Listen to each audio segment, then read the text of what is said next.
the innovations in new media, all of us in this room. It's the most wonderful decision I've ever made in my life.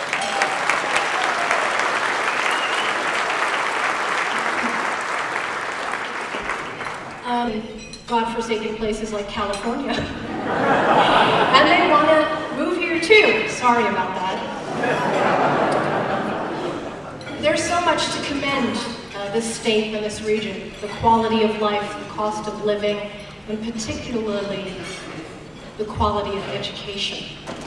I have two young kids. I've got a 10-year-old and a 6-year-old.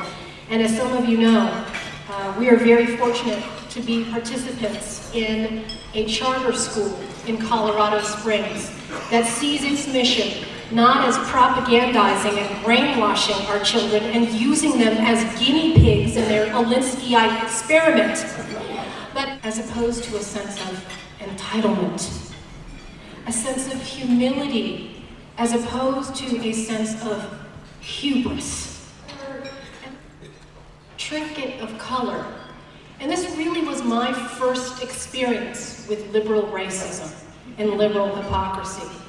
That at the same time, the tenured radicals and social engineers were telling people with skin color as brown as mine that institutional racism was holding us down.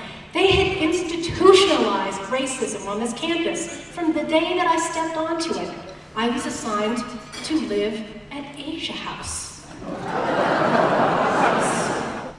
If you put a shadow of Barack Obama up against Obama, Obama is going to win. We need people who do more than pay lip service to conservative values and conservative people. And what's resonating across this country is a nonpartisan call to roll back the pork, hold the line on taxes and spending, end the endless government bailouts, and stop the congressional steamrollers who have pushed through mountains of legislation without deliberation. It's the 3 T's, stupid. Too many taxes, trillions in debt, and transparency. The path to lasting hope and change lies with those who can make a credible case that they will support and defend fiscal responsibility. And now it is the time for all good taxpayers to turn the tables on free-lunching countrymen and their enablers in Washington. Community organizing helped propel Barack Obama to office, and guess what? To my friend Tom Tancredo. From the very beginning, and he is someone who understands American history and our place in the world and the need to define ourselves by our common interests and to emphasize assimilation over amnesty. It's also a reminder that if you have heroes like this in your lives, to thank them, because I wish I had had the opportunity to talk to him more recently than I did. And I hope he hears me. And people like that give you courage, because God knows the kind of hell he must have received for saying the things that he did. You know, every once in a while I open up my own mailbag, and I did this week after I appeared on the Hannity show and talked in defense of the Arizona law. And the usual nasty, foul-mouthed liberal suspects came out of the woodworks. Right? And they have common themes. I wrote about this in Unhinged. And one is to tell me to go back to where I came from. South Jersey. My husband that I'm doing the white man's with.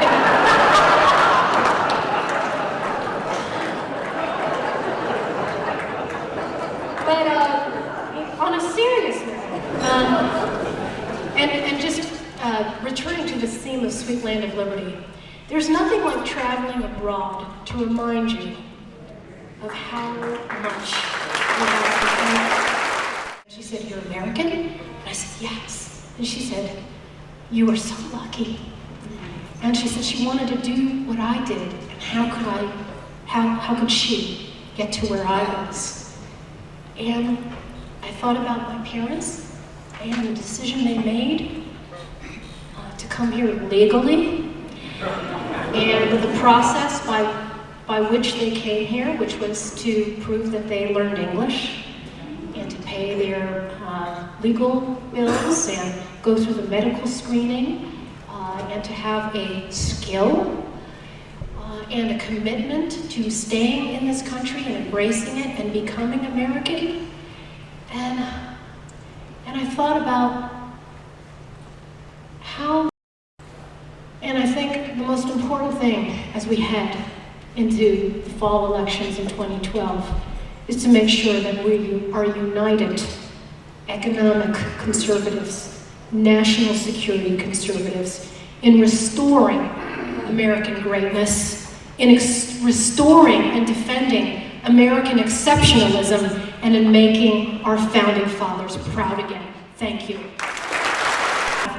Controlled immigration, that we should determine what the limits are, that we should determine the kind and character of people that should go in this country. And I also understand that there are many businesses who believe that legal immigration quotas should be expanded. They feel that they cannot find qualified workers to do their jobs. Officers should not be giving out unlimited amount of visas to young, single Muslim males from the Morro Islands in the Philippines. You're passionate about this issue. As it is with me, I am the daughter of a public school teacher, believe it or not. A public school teacher who was a forced member of the New Jersey Educators Association, one of the most corrupt, and that's saying something, of the teachers' unions in America. Oh, if only Chris Christie had been governor when I lived in New Jersey. And show how private philanthropy is rescuing those children. There are private scholarships that have taken those hostages out of the public school systems and given them those opportunities. It's happened here in Colorado. And then along with that, of course, the charter school movement. I mentioned that my kids go to a charter school. Well, they preach academic achievement and excellence and diversity, but they certainly don't practice it. And pointing it out at every opportunity is another way to turn this. When Ashley comes back, Thank you very much. Thank you very much. Thank you. Fascinating. When people look at you, gosh, the moment you open your mouth. Thank you for your handout again. Thank you, I I appreciate hope it. you will not lose. I've studied all the surahs myself that we need to spread the word on. Do you know Brigitte Gabriel? Well, of course. Okay. That's for America. Good, yes.